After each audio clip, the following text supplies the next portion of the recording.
shadows, finding the spark, moving through scenes in the cinematic dark. Behind the surface, we find the truth in the games of our minds and the wisdom of youth. Behind the cue, the solution is clear. Across every genre, we're conquering fear. Behind the cue.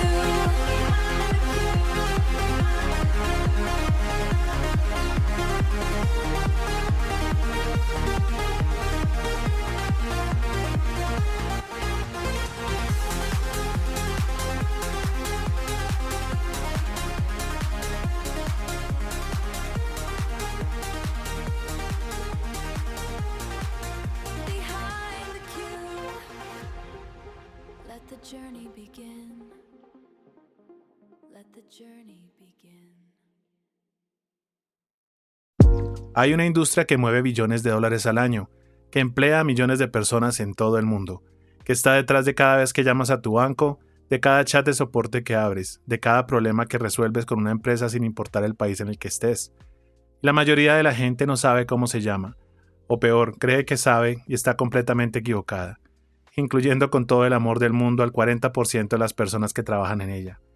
Pero piénsalo un segundo, estamos hablando de una industria que en algunas ciudades de América Latina es uno de los empleadores más grandes, que en países como Colombia, en México, Costa Rica, República Dominicana, entre otros, genera decenas de miles de empleos formales, que conecta a trabajadores en Bogotá con clientes en Chicago, en Londres y hasta en Sydney.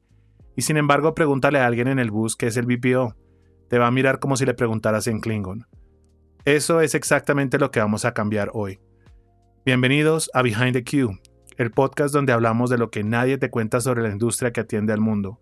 Hoy en nuestro primer episodio vamos a responder la pregunta más básica y más mal respondida del sector. ¿Qué realmente es el BPO? No la definición de Wikipedia. Esa la puede leer cualquiera y seguir igual de confundido. La real. Me presento, mi nombre es Andrés, pero me puedes llamar Andy. Soy ingeniero industrial de profesión, lo que básicamente significa que pasé 5 años aprendiendo a optimizar procesos, pero el universo decidió que mi proceso a optimizar iba a ser el BPO. Pero no me quejo, pudo haber sido peor. Llevo más de 15 años en operaciones de BPO y Customer Experience. En este tiempo he pasado por todos los niveles de esta industria y cuando digo todos, es todos. He manejado equipos de más de 100 personas, he negociado contratos con clientes Enterprise, he operado para marcas de telecomunicaciones en el mercado americano y he liderado operaciones regionales para campañas de tecnología en toda América Latina. Mi último rol fue como Client Services Manager para un CX de Nearshore, el cual adoro y amo muchísimo, donde estuve a cargo de P&L, los modelos de staffing y las relaciones con clientes ejecutivos y con equipos maravillosos de soporte que siempre estuvieron a disposición y siempre para ayudarme. En resumen, he tenido suficientes llamadas de escalación en un viernes a las 5 p.m. como para escribir un libro, pero decidí hacer el podcast, que es básicamente lo mismo pero con música de fondo. Pero ya en serio, si hay algo que te da perspectiva sobre esta industria es haber estado en todos los lados de la mesa. He sido el que recibe la llamada de un cliente furioso a las 11 de la noche porque sus métricas están en rojo. He sido el que tiene que decirle a un equipo de 80 personas que hay cambios. Y he sido principalmente el agente nuevo que no sabe bien qué está haciendo pero que pone todo el esfuerzo y el alma. Los tres son experiencias que te cambian. Y cada una de estas perspectivas va a estar presente en este podcast. No solo la del ejecutivo, no solo la del número, también la de la persona real que está todos los días frente a una pantalla con un headset, representando a marcas que a veces ni conoce pero que defiende como si fueran suyas. Y eso es exactamente lo que vamos a hacer. Hablar de todo lo que pasa en esta industria, sin filtro, con datos, con experiencia.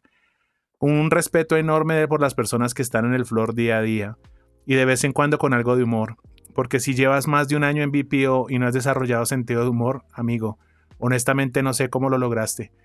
Así que si eres alguien que trabaja en BPO, que quiere entrar al sector, que tiene una empresa y está pensando en tercerizar, o simplemente alguien curioso que quiere entender cómo funciona el mundo detrás de cada en que le pueda ayudar hoy, este podcast es para ti. Empecemos. La principal pregunta es, ¿qué realmente es el BPO? Si tú entras en este momento a Google, vas a ChatGPT, hablas con Gemini o hablas hasta con Cloud, lo primero que va a decirte es qué significa ese acrónimo, BPO o BPO. que eso traduce a Business Processing Outsourcing, o en el español castizo, la tercerización de procesos de negocio. Ahí voy a decir la definición oficial que dice algo así. Es la práctica de contratar a un tercero para realizar procesos o funciones de negocio que internamente serían más costosos o menos eficientes. Apasionante. Sé que en este momento estás considerando seriamente pausar el episodio, de pronto salir a echarle agüita a las matas o simplemente sacar a tu perrito o a tu mascota al parque para que vaya y haga sus necesidades. Pero no lo hagas, la definición real es mucho mejor. La definición real es esta: cuando una empresa decide que hay cosas que no quiere, o más honestamente que no sabe hacer por sí sola, contrata a otra empresa que sí sabe. Esta empresa especializada es un BPO. Atención al cliente, soporte técnico, cobranzas, back office, redes sociales, procesamiento de datos, todo eso y más. Y ojo, no es solo call centers. Ese es el mito número 1, el más grande, el más resistente. Cada vez que alguien me pregunta en qué trabajo y le digo BPO, me mira con esa cara de o sea que contesta teléfonos. Y yo suspiro profundo, cuento hasta 3 y explico. Hoy esa explicación la hacemos una vez bien hecha, para que tú también puedas tener la lista. El BPO de hoy incluye procesos de recursos humanos, contabilidad y finanzas, análisis de datos, soporte técnico de todos los niveles, moderación de contenido, que by the way es un trabajo increíblemente complejo que nadie reconoce, back office, soporte de chat, email, redes sociales y cada vez más inteligencia artificial y automatización trabajando junto a personas reales. Piénsalo así: si una empresa de tecnología líder lanza un producto nuevo mañana y necesita que 500 personas estén listas para atender consultas en inglés y español desde el lunes que viene, no va a contratar y entrenar 500 personas o 500 empleados propios en 2 días. Llama a un BPO y ese BPO tiene la infraestructura, el talento, los procesos y la tecnología para responder. Esa capacidad de escalar rápido, de absorber operaciones complejas y de mantenerlas con calidad, eso es lo que hace valioso al BPO. No es solo mano de obra barata, es capacidad operativa especializada. Y esa diferencia importa mucho y la vamos a explorar en detalle en episodios futuros. Es una industria mucho más grande y mucho más sofisticada de lo que parece desde afuera. Ahora hablemos un poco de lo que nadie menciona. Hablemos de números, porque los números no tienen ego y no mienten. El mercado global de BPO vale aproximadamente $280,000 millones. Sí, repito eso, 280,000 millones con B de billete y con ¿por qué nadie habla de esto en los colegios en español? Y sigue creciendo. Las proyecciones para los últimos o los próximos 5 años son consistentemente al alza. Para ponerlos en contexto, el mercado global de videojuegos, que todo el mundo conoce y celebra, está alrededor de $180,000 millones. El BPO se lo lleva por delante. Nadie habla de eso. Nadie pone eso en los titulares y sin embargo está ahí silenciosamente con su nadadito de perro, siendo uno de los sectores de servicios más grandes del mundo. América Latina es una de las regiones de mayor crecimiento en el sector. Colombia específicamente se ha posicionado como uno de los destinos nearshore más atractivos del mundo, especialmente para clientes en Estados Unidos. ¿Pero por qué? Simplemente, zona horaria compatible, talento bilingüe cada vez más fuerte, costos competitivos, una infraestructura que ha mejorado enormemente a través de los últimos 10-20 años, y algo que los estudios no capturan fácilmente pero que cualquiera que haya trabajado con equipos colombianos reconoce. Una calidez en el servicio que no se puede entrenar desde cero, o sale o no sale. Y acá hay algo que me parece importante decir con claridad. La ventaja de LATAM en BPO o Latinoamérica no es solo el costo. Eso era ciertos años atrás, hace más o menos unos 10 años. Hoy la conversación es diferente. Los clientes no solo buscan ahorro, buscan calidad, buscan estabilidad, buscan equipos que entiendan su cultura y su mercado. Y en eso Colombia y México y República Dominicana y otros países en particular hemos hecho un trabajo enorme. Ciudades como Bogotá, Medellín, Cali y Barranquilla, cada una tiene su propio ecosistema de talento BPO, con perfiles distintos, con especializaciones distintas. Bogotá, por ejemplo, tiende a tener más talento bilingüe avanzado orientado al mercado americano. Medellín, por su parte, tiene una cultura de servicio muy particular que los clientes internacionales aprecian mucho. Eso no es coincidencia, es el resultado de años de inversión y formación en cultura del servicio. Y aquí viene algo que me parece genuinamente fascinante. Cada vez que una empresa de tecnología en Estados Unidos, una firma financiera en Europa o un startup de alto crecimiento en cualquier parte del mundo decide que necesita escalar su equipo de soporte, muchas veces la respuesta está en Bogotá, en Medellín, Ciudad de México, Buenos Aires, Santo Domingo. Nosotros somos parte de esa cadena global y eso tiene un valor enorme que como industria todavía no sabemos comunicar bien. Literalmente estamos sosteniendo la experiencia del cliente de algunas de las marcas más grandes del planeta y la mayoría de la gente en el sector cuenta como si fuera un trabajito de paso. Eso también lo vamos a cambiar aquí. Ahora quiero que toquemos un tema y son los tipos de BPO, porque no todos los BPO son iguales. Esta distinción importa, especialmente si estás pensando en trabajar en el sector o en contratar servicios. Esta se divide en 3 grandes categorías. La primera de ellas es el offshore, que es el cliente está en un país, pero el BPO está en otro completamente diferente. Un ejemplo claro de esto, India. India fue históricamente el rey de esto y sigue siendo un jugador enorme. Su ventaja principal en el mercado, costos bajos. Desventajas, diferencia cultural, horaria y a veces de idioma que puede complicar la experiencia del cliente final. Si alguna vez llamaste a soporte técnico a las 2 o 3 de la mañana y te atendió alguien que claramente estaba a 14 horas de distancia leyendo un script, eso es offshore. No es personal, es simple geografía y economía. Nearshore es el cliente que está en Estados Unidos o Europa y el BPO está en un país cercano geográfica y culturalmente. Aquí es exactamente donde la América Latina brilla. Colombia, México, Costa Rica, República Dominicana, todos nearshore para el mercado americano. Y nearshore no significa solo más cerca del mapa, significa zona de horaria compatible. Que cuando un cliente en la costa este de Estados Unidos necesita algo a las 3 p.m., su equipo en Bogotá está en pleno horario laboral y no a las 3 de la mañana. Significa referencia cultural compartida.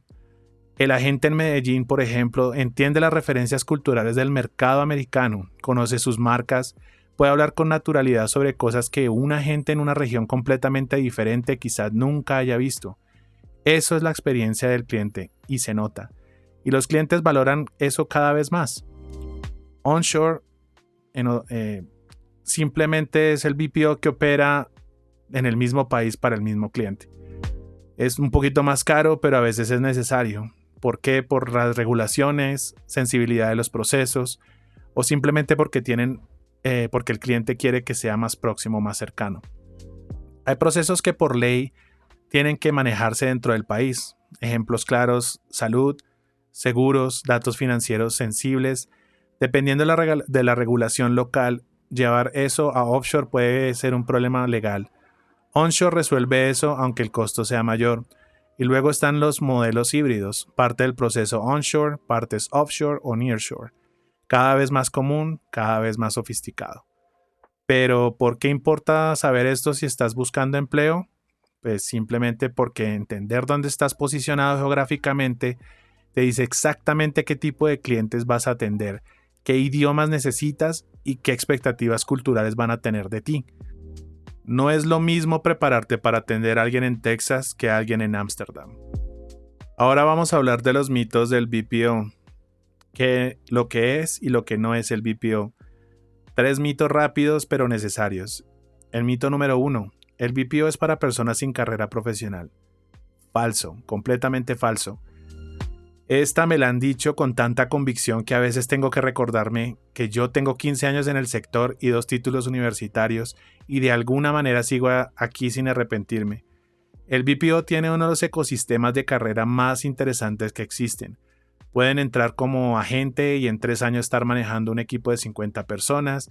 Puedes entrar como un analista y terminar diseñando estrategias de CX para las empresas más grandes del mundo.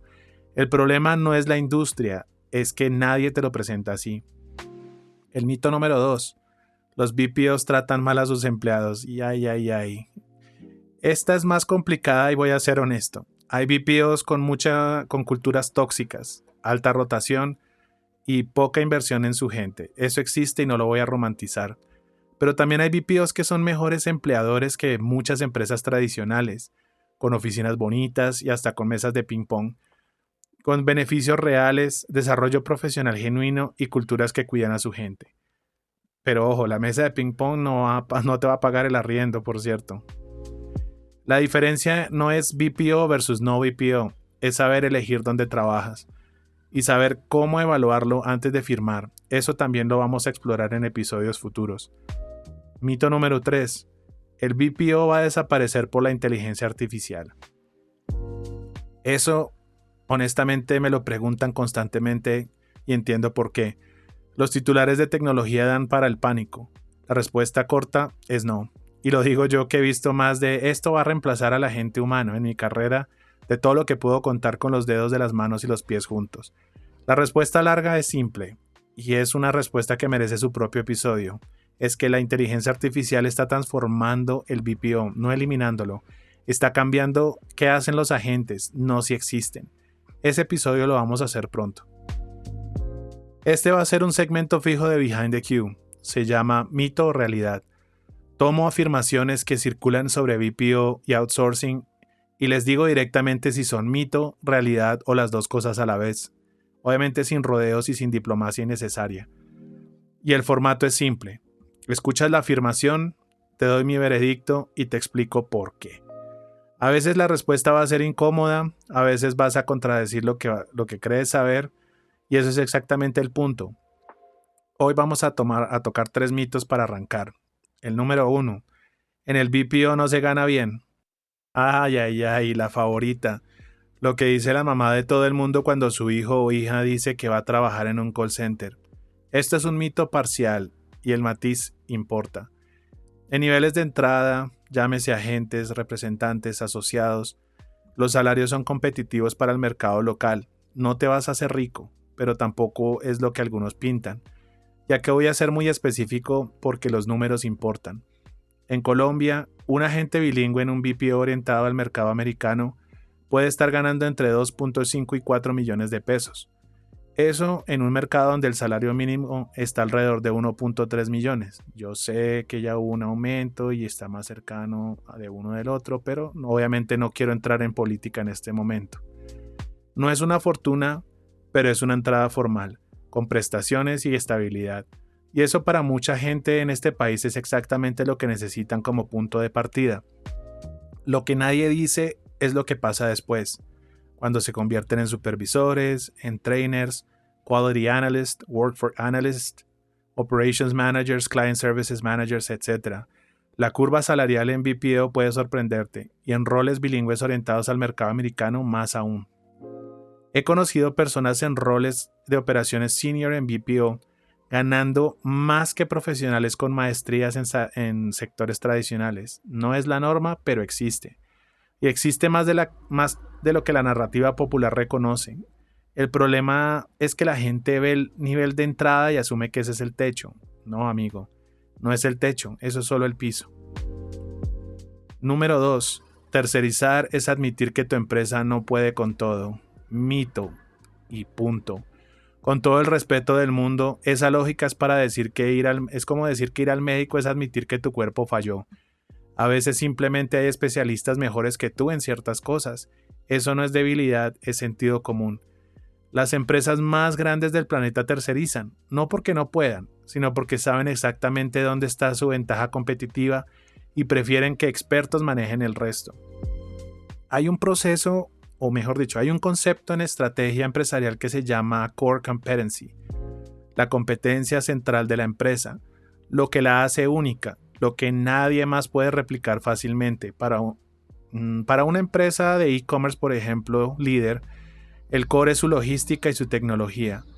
Para una empresa de hardware premium es el diseño y el ecosistema. El soporte al cliente postventa importante sí, pero no es su ventaja competitiva. Por eso lo tercerizan y lo hacen sin ningún complejo. Pero ojo, el error no es tercerizar. El error es tercerizar mal, sin definir bien los procesos, sin hacer un buen onboarding del proveedor, sin métricas claras, sin comunicación. Cuando el outsourcing falla, generalmente no es el modelo el problema, es la ejecución. Y de eso vamos a hablar aquí también. Tercerizar bien es una decisión estratégica. El estigma viene de no tener la estrategia detrás, o de haberlo hecho mal alguna vez y culpar al modelo en lugar de la ejecución. El mito número 3, los agentes de BPO solo siguen un guión y no piensan. Mito. Pero este viene de un problema real en la industria. En los mejores BPOs los agentes tienen empowerment o empoderamiento real, capacidad de tomar decisiones, resolver problemas sin escalar todo, adaptar la conversación al cliente. Eso es lo que genera experiencias que la gente recuerda y que fideliza. En los peorcitos, sí, hay guiones rígidos, cero autonomía y métricas que incentivan a cerrar tickets rápido en lugar de resolverlos bien. Si alguna vez te han puesto en espera 4 veces por el mismo problema y cada agente te ha pedido que repitas el número de cuenta, ya sabes de qué lado del espectro estaba ese BPO. Y ojo, eso no es un problema de la gente, es un problema del diseño. Si el sistema no le da a la gente las herramientas para resolver, si la métrica principal es tiempo promedio de atención y no resolución en el primer contacto, si no hay entrenamiento real, sino solo un script de 2 semanas, el agente va a seguir el guión porque es lo único que tiene. El problema está arriba, no abajo. Los mejores BPOs que he visto funcionar bien tienen algo en común. Invierten en sus agentes como si fueran el producto, porque lo son. El agente es el punto de contacto entre la marca y el cliente. Si ese punto de contacto falla, no importa cuánto haya gastado la empresa en marketing, todo se va para el caño en una sola llamada. No es el sector, es quien lo está ejecutando, y esa diferencia entre un BPO que opera bien y uno que opera mal es exactamente el tipo de conversación que vamos a tener aquí. Y esto, amigos y amigas, es Behind the Queue, primer episodio. Si llegaste hasta aquí, gracias, de verdad. Significa que este tema te importa o que tienes suficiente tiempo en el tráfico. Ambas son razones válidas, no te juzgo. Pero en serio, el hecho de que estés aquí escuchando un podcast sobre BPO en tu tiempo libre me dice algo importante. ¿Estás tomando en serio esta industria o estás considerando tomarla en serio? Y eso es exactamente lo que necesita este sector. Más gente que lo entienda, que lo cuestione, que lo mejore desde adentro. Así que si tienes preguntas, si tienes temas que quieres que exploremos, si tienes una historia del sector que vale la pena contar, búscame. Los canales van a estar en las notas del episodio. Este podcast es una conversación, no un monólogo. Y las mejores conversaciones las construimos juntos. Déjame decirte que viene en el próximo episodio.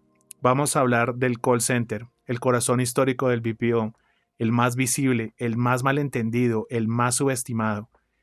Vamos a explorar por qué tiene la reputación que tiene y qué hay de verdad y qué hay de mito en esa reputación.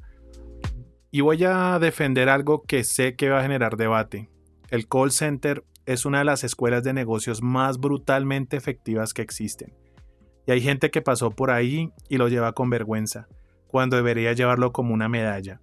Y yo voy a hablar de esto de por qué esa vergüenza existe, de dónde viene y por qué es completamente innecesaria.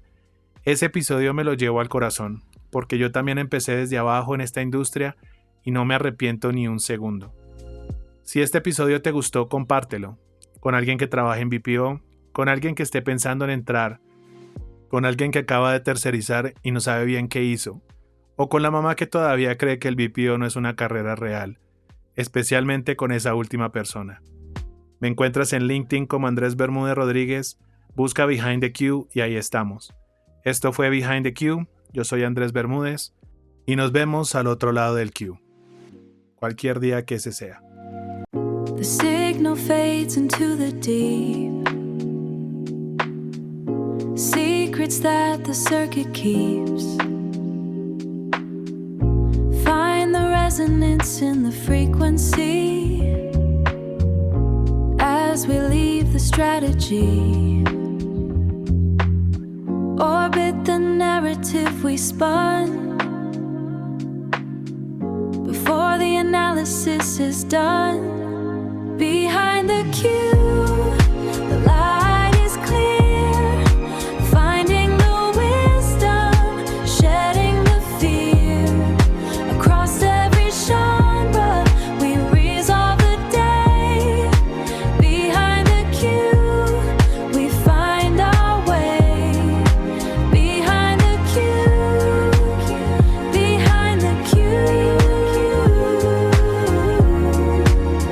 behind the queue. Go on.